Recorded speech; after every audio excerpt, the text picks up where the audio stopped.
Hello students.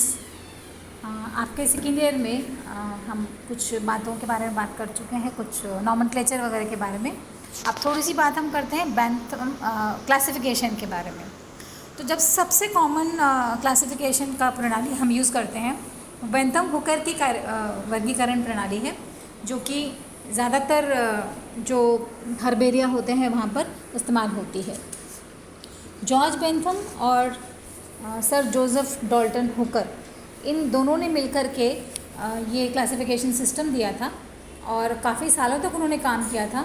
ये England के royal Q botanical garden जो है इंग्लैंड में है, वहाँ पर उन्होंने रिसर्च किया, बहुत सारे पौधों के ऊपर काम किया और 1862 से 1883 1862 टू 1883 तक 3 वॉल्यूम्स में 3 खंडों में इन्होंने किताब निकाली थी, जेनेरा प्लांटेरम, और उसमें ये वर्गीकरण उन्होंने दिया था। इसका बेसिस डी जूजी और डी केंडोल ने जो वर्गीकरण दिया था उसको बेस उन्होंने बनाया था और उसको उन्होंने डिटेल में डिस्क्राइब करके फिर उसके ये क्लासिफिकेशन सिस्टम दिया था। मेन पॉइंट्स अगर आप देखेंगे, इंपॉर्टेंट पॉइंट जो बेंथम हुकर क्लासिफिकेशन सिस्टम के हैं कि ये नेचुरल क्लासिफिकेशन सिस्टम है।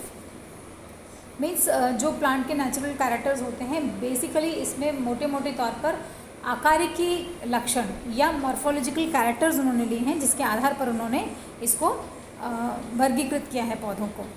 और इस क्लासिफिकेशन सिस्टम में लगभग 202 फैमिलीज़ का डिस्क्रिप्शन किया है, स्पेशली सीड प्लांट्स। उसके अलावा और भी प्लांट्स के बारे में, पर हमारा जो कंसर्न है वो है सीड प्लांट्स के बारे में। ठीक है, तो सीड प्लांट्स की 202 फैमिलीज़ उन्होंने डिस्क्राइब की हैं और लगभग 97,205 सीड प्लांट्स को उन्होंने डिस्क्राइब किया है डिटेल के अंदर। इस क्लासिफिकेशन के अंदर उन्होंने 3 मेन ग्रुप इसमें दिए, डिवीज़न जिसको हम बोलते हैं प्लांट किंगडम है, ठीक है, फिर उसमें फेनेरोगैम्स हैं, सीड प्लांट्स हैं, फिर फेनेरोग्राम्स को, सीड प्लांट्स को उन्होंने 3 डिवीज़न में, 3 विभागों में डिवाइड किया है, डाइकोटिलेडन्स, जिम्नोस्पर्म और मोनोकोटिलेडन्स। ठीक है, अब इसमें एक इम्पॉर्टेंट बात जो देखने वाली है वो ये है कि जो जिम्नोस्पर्म्स हैं उनको डाइकॉट्स और मोनोकॉट्स के बीच में रखा गया है। That is the most important point जो आपको ध्यान रखने की बात है। और यहाँ पर ऑर्डर्स को हम ऑर्डर अभी लिखते हैं ऑर्डर जब उनका क्लासिफिकेशन देते हैं, लेकिन उन्होंने जो शब्द इस्तेमाल किया था वो इस्तेमाल किया था कोहर्ट्स, COHORTS, कोहर्ट्स। ठीक है, और कई जगह पे उन्होंने फैमिलीज़ को ऑर्डर भी बोला है। ठीक है, ये मेन पॉइंट्स है थोड़ा सा। अब हम थोड़ा एक आउटलाइन इनका देख लेते हैं कि फेनेरोग्राम्स जो है सीड प्लांट्स हुए, उनका 3 डिवीज़न हुए, डाइकोटिलेडन्स, जिम्नोस्पर्म्स और मोनोकॉट्स। ठीक है, अब इम्पॉर्टेंट क्या कैरेक्टर्स हैं डाइकॉट्स के कि प्लांट्स जो होते हैं वो हर्बेशियस हो सकते हैं, श्रब हो सकते हैं, ट्रीज़ हो सकते हैं, मैंने शाकीय भी हो सकते हैं, झाड़ी के रूप में हो सकते हैं, पेड़ के रूप में हो सकते हैं। सेकेंड कैरेक्टर जो इम्पॉर्टेंट है, जो डाइकॉट्स को आप डिस्टिंग्विश कर सकते हैं कि जो प्लांट्स होते हैं उनका स्टेम के अंदर जो संवहन पूल होती है उसमें ऐदा होती है, और जो संवहन पूल अरेंज होते हैं, उनका व्यवस्था होती है वो सर्कल में होती है, वलय में होती है। दैट मीन्स वेस्कुलर बंडल, अगर आप ट्रांसवर्स सेक्शन काटते हैं स्टेम का तो जो वेस्कुलर बंडल्स होंगे वो एक रिंग में पाए जाते हैं। आप सनफ्लावर को देख लीजिए, आप साइसर को देख लीजिए, चना का देख लीजिए, आप लौकी या ऐसा कोई डाइकॉट प्लांट, कोई भी डाइकॉट प्लांट जो मेन इंपॉर्टेंट डाइकॉट प्लांट है, आप उसका सेक्शन काट के देखिए, यंग स्टेम के अंदर जो वेस्कुलर बंडल्स होते हैं वो एक रिंग में व्यवस्थित होते हैं, और जो वेस्कुलर बंडल होगा उसमें जाइलम और फ्लोएम के बीच में कैम्बियम प्रेजेंट होगी। ठीक है, और ज़्यादातर केसेस में जाइलम अंदर की तरफ होगा एंड डार्क, प्रोटोजाइलम अंदर की तरफ होगा, मेटाजाइलम बाहर की तरफ होगा एंड डार्क जाइलम होती है। ठीक है, और जाइलम के बाद में कैम्बियम, और कैम्बियम के बाहर जो है वेस्कुलर बंडल में वो फ्लोएम पार्ट होगा। ठीक है, और पत्तियों में अगर आप देखेंगे तो पत्तियों में जालिका शिराविन्यास होता है। आपने बहुत सारे, आप कहीं पे भी आपने गार्डन में चले जाइए, पौधों को देखिए तो पत्तियों में नेटवर्क टाइप जो होता है वो आपको वेनेशन मिलेगा, रेटिकुलेट वेनेशन। ठीक है, फ्लावर्स अगर आप देखते हैं तो अधिकांश जो पुष्प होते हैं, फ्लावर्स होते हैं, वो 5 उनका जो पार्ट्स होते हैं, फूल के पार्ट्स अगर आप देखेंगे, जैसे उसका पेटल्स देखेंगे, उसका कैलिक्स देखेंगे तो 5 के मल्टीपल में होता है। ठीक है, 5 होगा, 10 होगा, ऐसे होगा ज़्यादातर, ठीक। और जो एम्ब्रियो होता है, भ्रूण जो होगा, उसमें 2 कॉटलेडन्स होंगे। जैसे चना में 2 होते हैं, मटर में 2 होते हैं, सोयाबीन में 2 होते हैं, तो मैं कुछ बता रही हूँ। और बाकी भी प्लांट्स में हम देखोगे तो उसमें भी 2 कॉटलेडन्स होते हैं, ठीक है। अब इसको 3 संवर्ग में डिवाइड किया गया है डायकॉटलेडन डिवीजन को, पॉलीपैटली, गैमोपैटली, मोनोक्लोमाइडी, ठीक है। ये मैं आउटलाइन सिर्फ बता रही हूँ आपको, नेक्स्ट जब भी आप पता कि डिटेल्स में उसके बारे में बात करेंगे। जिम्नोस्पर्म्स के अंदर जो पेड़ होते हैं, जिम्नोस्पर्म के जो पौधे होते हैं अनावृत बीजी, उनके अंदर हब नहीं पाई जाती। शाकीय पौधे जिम्नोस्पर्म में नहीं पाए जाते हैं। या तो झाड़ी मिलेगी आपको या फिर पेड़ मिलेगा, वृक्ष मिलेंगे। संवहन पूल में ऐधा होती है, वैस्कुलर बंडल्स में सेकेंडरी ग्रोथ भी होता है, डायकॉट्स में भी सेकेंडरी ग्रोथ होता है। और सेकेंडरी ग्रोथ में मतलब कैम्बियम होगी तो सेकेंडरी ग्रोथ होगा, लेकिन इनमें वेसल्स नहीं पाए जाते हैं। इनमें ट्रैकीड्स होती हैं, वाहिनिकाएँ होती हैं, वाहिकाएँ नहीं पाई जाती हैं, ठीक है। जबकि आपको डायकॉट्स में वाहिकाएँ मिलेंगी। बीजांड जो ओव्यूल होता है, यहाँ पर आवृत बीजी में और अनावृत बीजी में एक बार डिफरेंस देखें तो आवृत बीजों में जो भी बीज होता है उसके ऊपर एक आवरण होता है फल भित्ति का, ठीक है। अनावृत बीजी के अंदर, अनावृत मीन्स नेकेड, तो जो बीज होगा मीन्स जो ओव्यूल होगा उसमें, और जब वो बीज बन जाता है उसके ऊपर कोई भी फल भित्ति नहीं होगी, तो बीजांड will be naked, ovule will be naked. Cotyledons जो हैं वो अलग अलग जिम्नोस्पर्म्स के अंदर आपको नंबर अलग अलग मिल सकता है, उसमें 2 होते हैं। पाइनस में जैसे एक स्पीशीज़ है चिलगोजा, पाइनस जिरार्डियाना बोलते हैं उसको, और उसके अंदर 12 से 13 कॉटलेडन्स होते हैं। सो ये नंबर वेरी कर सकता है, लेकिन 2 से अनेक तक इसका नंबर हो सकता है।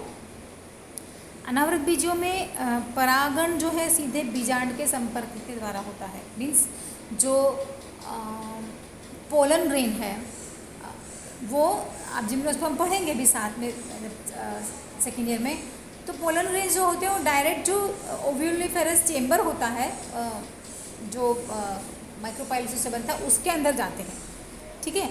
कोई आप पुष्प में जैसे देखते हैं कि अंडाशय जो होता है, जो जायांग होता है, उसमें 3 पार्ट्स होते हैं, ओवरी होती है, स्टाइल होता है, स्टिग्मा होता है।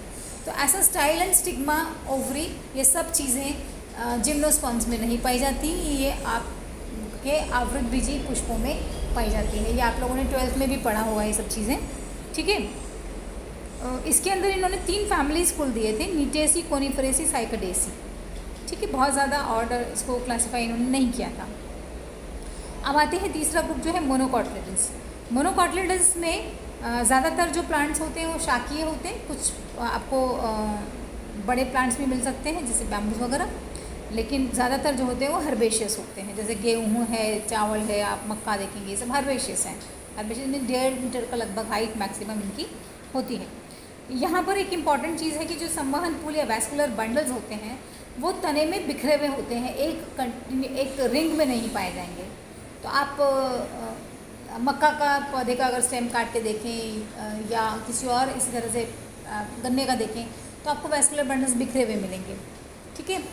पत्तियां जो होती हैं उनमें पैरेलल वेनेशन होता है। आप किसी को भी देख लीजिए, कोई घास का पत्ती तोड़ के देखिए, या गेहूं की पत्ती देखिए, या मक्का की पत्ती देखिए, बाजरा देखिए, किसी भी फील्ड में आप जाएंगे मोनोकॉट फील्ड में, तो वहाँ पर अगर पत्तियाँ को देखेंगे तो आपको पैरेलल लाइंस नज़र आएंगी। उसमें जालिका जैसे दिखती है डायकॉट्स में, वैसा नहीं दिखेगा, ठीक है। फ्लावर जो होते हैं वो ट्राइमेरस होते हैं। अभी बारिशों का मौसम है तो अगर आप देखेंगे बहुत जगह पर बारिश जब होती है तो लिली बहुत अच्छी निकलती है, वाइट पिंक, बहुत कलर के फ्लावर होते हैं, येलो, वाइट, पिंक। उनको जब देखेंगे तो आप 3 के मल्टीपल में देखेंगे, 3 पेटल्स, 3 सैपल्स, है ना। ये इसमें कलर जो होता है सैपल्स का वो उसकी जैसा ही होता है, पेटल्स की जैसा। तो 3, 6 आपको इस तरह के मिलेंगे, वाइट कलर के, पिंक कलर के। तो किसके मल्टीपल में होते हैं? 3 के मल्टीपल में। एंथर्स 3 मिलेंगे या 6 मिलेंगे, इस तरह से। इसमें उन्होंने सीरीज़ में डिवाइड किया इसको, और 7 सीरीज़ और 34 फैमिलीज़ इन्होंने दिए, ठीक है। अब थोड़ा सा हम इसको देख लेते हैं कि डायकॉट्स में जो इन्होंने ग्रुप्स दिए हैं। तो पॉलीपेटली को हम एक बार देखें। पॉलीपेटली के अंदर जो है पॉलीमन है बहु, ठीक है।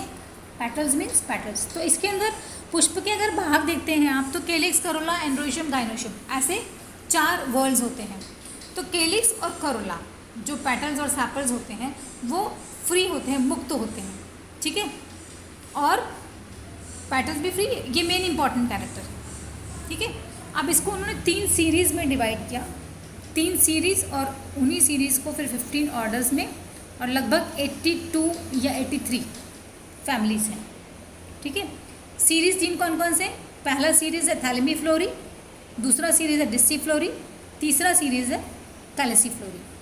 थैलेमीफ्लोरी जो है उसके अंदर खास बात ये है, फ्लावर जो है जायांगधर होता है, माने जो अगर आप 4 वर्ड्स देखेंगे तो उसमें जो गाइनोशियम होता है वो सबसे ऊपर होता है। इस तरह के फूल को हम कहते हैं जायांगधर, माने सबसे ऊपर, ठीक है। या फिर अंग्रेजी में बोलते हैं हाइपोगाइनस। कोई डिस्क नहीं होती इसमें थैलेमस के ऊपर, और पैटल्स और सेपल्स जो होते हैं वो नीचे होते हैं इससे, जो गाइनोशियम होता है उससे। ये इंपॉर्टेंट कैरेक्टर है, ठीक है। इसमें जो 6 ऑर्डर्स हैं वो रैनेल्स, पराइटेल्स, पॉलीगैलेनी, कैरियोफिलिनी, गचिफरेल्स और मालवेल्स, ये 4 ऑर्डर्स हैं। और डिस्सीफ्लोरी में फ्लावर जो होता है वो हाइपोगाइनस होता है, डिस्क होती है, ओवरी के नीचे एक छोटी सी डिस्क आपको दिखती है, अलग से सेपरेट दिखता है। इसमें 4 ऑर्डर्स हैं और 21 फैमिलीज़ हैं, जिरानियल्स, ऑलकेल्स, सेलेस्ट्रेल्स, सेपिंडल्स, ठीक है। और कैलिसीफ्लोरी में आउटलाइन आपको बता रही हूँ। कैलिसीफ्लोरी में कैलिक्स माने जो बाह्य दल होता है वो उसमें जुड़ी हुई होती हैं सेपल्स, और गाइनोशियम जो होता है वो इन्फीरियर माने सबसे नीचे होता है, या तो सबसे नीचे होगा या बीच में कहीं पर होगा, ठीक है। तो पुष्प को हम बोलते हैं या तो परिजायांगी है या जायांगोपरिक, मीन्स पैरीगाइनस या एपीगाइनस है। और इसमें जो ऑर्डर्स हैं रोजेल्स, मिरिटेल्स, पैसिफ्लोरेल्स, फिकॉइडेल्स और अम्बिलेल्स, ये 5 ऑर्डर हैं जिनकी 27 फैमिलीज़ हैं। डिस्सीफ्लोरी में 4 गण हैं और 21 कुल हैं। थैलेमीफ्लोरी में 6 गण हैं और 34 फैमिलीज़ हैं। अभी इतना ही आउटलाइन में, नेक्स्ट टाइम पे हम जब भी क्लास करेंगे तो उसमें हम डिटेल्स में और गैमोपेटली और मोनोक्लोमाइडी का आउटलाइन देखेंगे, फिर अलग अलग सीरीज़ के बारे में हम डिटेल्स में बात करेंगे।